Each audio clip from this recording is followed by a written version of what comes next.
I stared at the Venmo notification on my phone. $2,500. Sent to my brother. Again.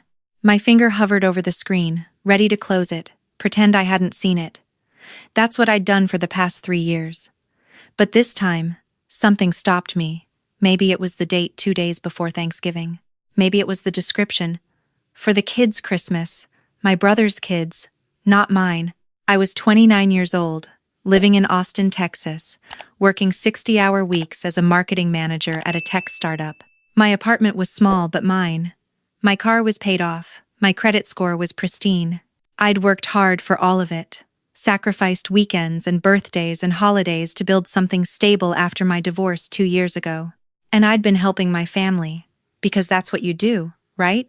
The morning of Thanksgiving, I drove 4 hours to my parents' house in San Antonio with a homemade pecan pie in the passenger seat.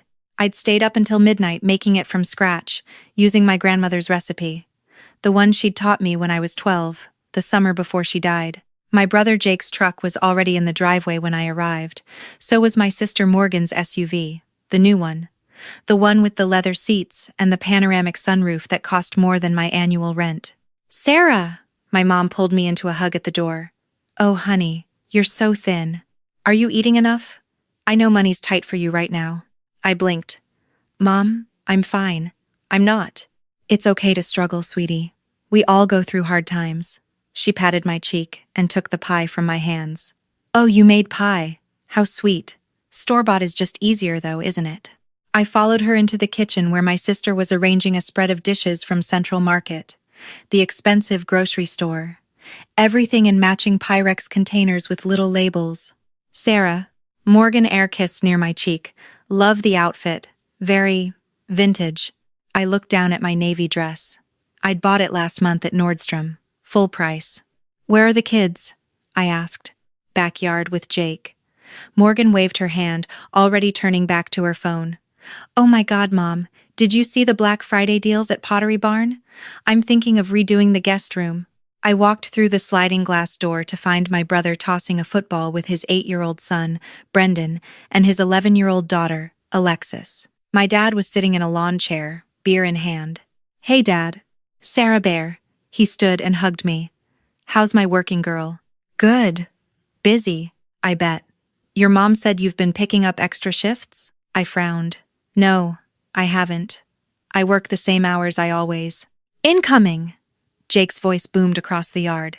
The football spiraled toward me. I caught it reflexively, laughing, and tossed it back to Brendan. He missed. The ball bounced and rolled toward the patio table where I'd set my purse. "I got it!" Alexis ran over, grabbed the ball, and in one fluid motion, snatched my pie off the patio table. "Alexis, that's," I started.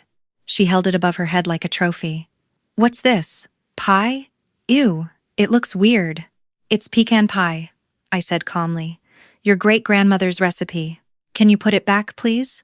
"Why? It's ugly." She wrinkled her nose. "We already have pie from the store, the good kind." Jake laughed from across the yard. "She's got you there, sis." "Alexis." I kept my voice level. "Put the pie down." "Make me." She grinned. And then, maintaining eye contact with me, she turned the pie upside down. It hit the concrete patio with a wet splat. Pecans scattered. The glass dish cracked. For a moment, nobody moved. Then Jake burst out laughing.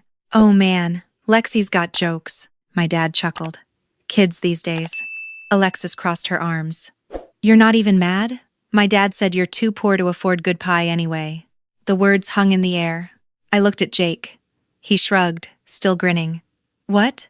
It's true. Mom said you've been barely scraping by since the divorce." "That's," I started. "It's okay, Sarah." My mom's voice came from the doorway. She must have heard the dish break. "You don't need to be embarrassed. We all know you're doing your best." Morgan appeared behind her. "I think it's sweet that you tried to bake. Very humble." I stood there, surrounded by my family, looking at my grandmother's pie splattered on the ground, the recipe I'd stayed up making, the glass dish I'd driven 4 hours, carrying carefully in my passenger seat. "I'm sorry," I heard myself say. "I didn't mean to cause a scene." "Why was I apologizing?" Alexis smirked. You should clean that up. It's gross. And they all went inside. Jake, Morgan, my parents. Alexis skipped past me, stepping over the pie. I was alone on the patio. I got paper towels, cleaned up the pie, picked up every single pecan, swept the concrete, threw away my grandmother's cracked dish. And something in me cracked too. Dinner was awkward. I barely spoke. I sat at the end of the table, next to Brendan, who kept kicking my chair. Every time I looked up, someone was talking about money. Morgan's new bathroom renovation, $18,000. Jake's plan to buy a boat next summer. Nothing fancy, just a little fishing boat. Maybe 30 grand. My mom's upcoming cruise with my dad, Mediterranean, 3 weeks. You should come, Sarah, my dad said. Oh wait, you probably can't get the time off work, huh? Or afford it, Alexis muttered. Nobody corrected her. After dinner, I helped my mom clean up. She kept sighing, these little theatrical sighs, until finally I asked what was wrong. It's just, I worry about you, honey. I'm fine, Mom. Are you, though? She turned to me, dish soap suds dripping from her hands. Because we all know you're struggling. And that's okay. We want to help. I'm not struggling, Sarah. She gave me that look, the one that said I was being difficult. Your brother told me about your credit cards, how maxed out they are. My blood went cold. What? It's nothing to be ashamed of. Divorce is expensive. But honey, you need to be more responsible. Stop spending money on things like fancy ingredients for pie when you could just buy one for $12 at H-E-B. I set down the dish I was drying. Mom, my credit cards aren't maxed out. I don't know what Jake told you, but don't lie to protect your pride. She patted my arm. We're family. We know you've been asking your brother for money. The room tilted. Asking Jake for money? He told us. About the loans. How you keep hitting him up. Sarah, it's gotten to be too much. He has his own family to take care of. I couldn't breathe. I walked out of the kitchen, found my purse, sat in my car in the driveway, and I opened my banking app. I'd had a joint savings account with my parents since college. We'd set it up for emergencies. I was the only one who ever put money in it, but it was there. A safety net. I had $28,000 in it. Money I'd been saving for a down payment on a house. I clicked on the transaction history. The first transfer out was from 8 months ago. $5,000. Memo. Emergency. Then another. $3,500. Car repair. Another. $2,500. Medical. Another. 15 transfers. All to my brother's account. Total. Trentados. 0. I scrolled further back. 2 years. 3 years. More transfers. To Morgan. To my parents' personal account. Always with innocent descriptions. Birthday. Help with bills. Christmas. I calculated quickly. Over the past 5 years, they'd taken $68,000. $68,000. My hands were shaking. I opened Venmo, Zelle, PayPal. More transfers. Ones I'd sent directly, thinking I was helping. Jake needed help with rent. Morgan's kids needed school supplies. My parents needed help with property taxes. I'd sent it all, every time they asked. The total came to $94,000. $94,000. I looked up at the house. Through the window, I could see them in the living room, laughing. Morgan was showing my mom something on her phone. Jake had his feet up on the ottoman. Alexis was eating my slice of store-bought pie. My phone buzzed. A text from my mom. Are you coming back in? We're about to watch the game. I typed back. Check your bank accounts. Then I logged into the joint savings account and transferred out every penny that was left, $14,000. I transferred it to my personal account. Then, I blocked the account from any future external transfers. My phone immediately started ringing. My mom. I declined the call. Text from Jake. What the hell did you just do? I typed, I'm taking back what's mine. Another call. My dad this time. I declined. Morgan. Are you serious right now? It's Thanksgiving. Me. You're right. I'm thankful I finally checked my bank statements. I screenshot every single transaction, every transfer, every Venmo payment, every Zelle request. I created a folder on my phone, labeled it Family. My phone was blowing up now. Calls, texts, voicemails. I opened my notes app and started typing. A list. Every single time they'd told me I was struggling financially. Every comment about my tight budget. Every pitying look. Every time they'd asked for money while telling other people I was the one who needed help. I saved the note.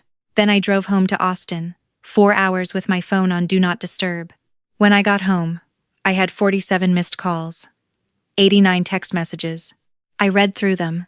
My mom, how could you do this to your family? On Thanksgiving? Jake. You can't just steal from us. That money was for emergencies. Morgan, this is so selfish. We needed that money. I have kids. My dad. Your mother is in tears. Call her right now. More from Jake. You just ruined Christmas for Brendan and Alexis. Hope you're happy. Morgan, we've done everything for you. Supported you through your divorce. Been there for you when you had nothing.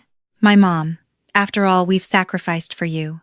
We raised you, fed you, clothed you. This is how you repay us? I read every message. Then I opened my laptop. I pulled up Excel, created a spreadsheet. Date, amount, recipient, stated reason, actual use. I had years of data, screenshots, bank statements, the $5,000 emergency to Jake. I found his Facebook post from that week. Photos of his new golf clubs, $700 worth. The $3,500 car repair? Morgan's Instagram showed her at a spa weekend in Fredericksburg. The $8,000 medical emergency to my parents? They'd gone to Vegas 2 days later. I documented everything. Then I wrote an email. Subject: Family Loan Repayment Plan. To my family, I've attached a spreadsheet detailing $94,000 in transfers from my accounts to yours over the past 5 years. This does not include non-monetary support, gifts, or the emotional labor of being your family ATM while you told everyone I was broke. You have 30 days to contact me with a repayment plan. If I don't hear from you, I'll be filing in small claims court for the maximum amount allowed in Texas, which is $20,000. I'll file separately against each of you. I've also documented every instance of you spreading false information about my financial situation. Defamation is actionable in Texas. Do not contact me outside of discussing repayment. Best, Sarah. I attached the spreadsheet, and I hit send. My phone rang immediately. I turned it off.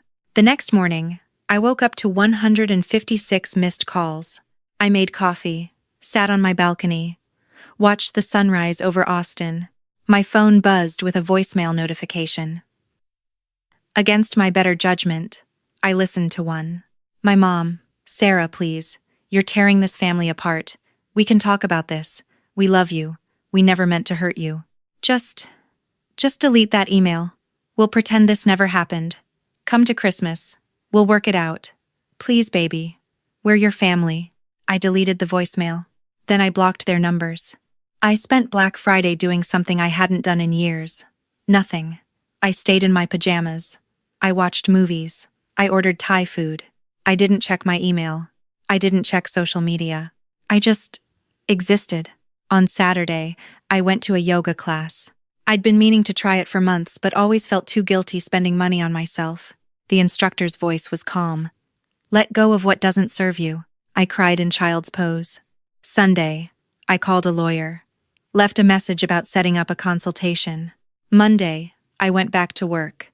My coworker Emma asked about my Thanksgiving. It was fine, I said. Then I paused.